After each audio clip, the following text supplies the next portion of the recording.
New tonight, Mid-State Congressman John Rose is leading the charge to get the U.S. State Department to reconsider not locating a new U.S. passport office here in Tennessee. The Secretary of State released a list back in June of the states getting a new passport office, and we weren't on it.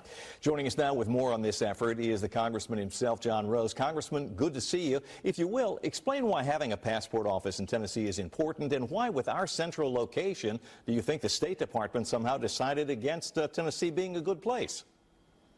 Well, every year we help hundreds of Tennesseans obtain help from the State Department in either securing a passport, renewing a passport, or gaining other essential travel documents. And oftentimes those requests come very late in the day and with little time to respond. And so we end up having to send Tennesseans to one of these existing passport agency offices around the country, and so it would be a lot more convenient for Tennesseans if one of them was located more closely. Sure. Now, where are some of these offices now? So clearly they're not in Tennessee. That's why we have to go elsewhere.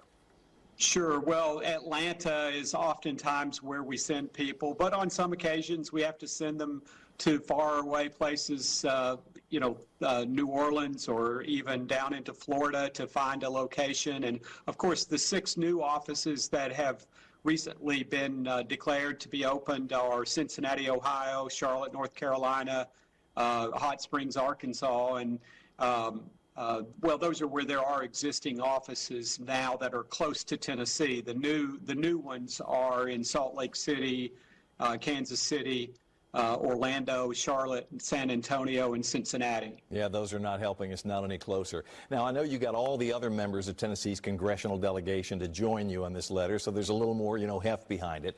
And the letter asks for some insight into the criteria used to make the decision. With Nashville always being so centrally located and with, X number of miles between half the U.S. population, do you know what the criteria was and how it could have excluded us? Well, that's one of the questions that we'd like the Secretary of State's office to answer, the U.S. Secretary of State to answer is what the criteria were that they used to make this decision, because it might give us some insights as to why Tennessee was passed over.